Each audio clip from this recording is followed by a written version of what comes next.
description and you start building, just like you build an organization chart.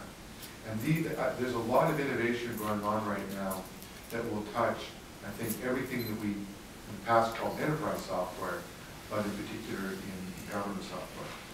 Thanks for the commercial memo. So just we're running close to the time, and then I have then to pose a question to the two of you.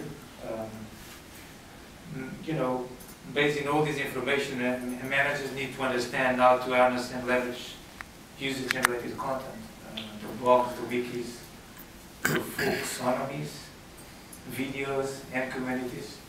So two questions. For Mark first, what are the major barriers to adoption to Government 2.0 that you think that are out there?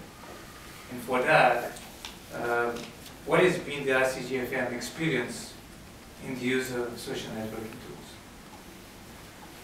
Well, I think there are a tremendous number of barriers to Government 2.0, and Government 2.0 in and of itself is a hard thing to define. But a big barrier is the government culture, which is almost exactly the opposite of Web 2.0 culture, if you will.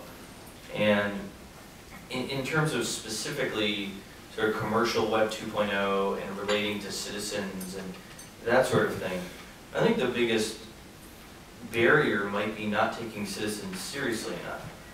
And by that I mean that the White House, for example, on a pretty high-profile project, the Open Government Initiative, or OGI, they had this whole thing where any citizen could submit any idea about how they would make a more open and transparent government and what government priorities should be. And then they had voting where anyone could vote things up or down, and then the things that got voted the best tended to rise to the top.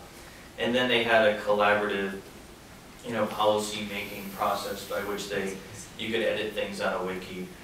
But and some other agencies have done things like that. But the first thing that happened was when people talked about, what should the priorities of government be, the number one thing was legalizing marijuana. And there were some other slightly offbeat topics in there mixed in with create jobs and, solidify national security. And so what happened was precisely nothing. So they did this exercise to ask the American people what they want. And then the ideas they thought were crazy, they just kind of ignored. And the ones that they were already doing, they said, these are great ideas, we're on top of it.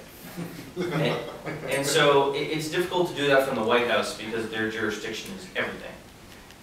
But, and they were just trying it out, it's very early days. But I think you do run into a problem if you're in a much more niche agency or office and you do something similar and you don't take into account what your constituents or stakeholders or citizens really are feeling. You have to take that stuff seriously, otherwise you shouldn't do it because it looks worse if you get all that feedback in one form or another and then you do absolutely nothing serious with it. It reflects poorly on you.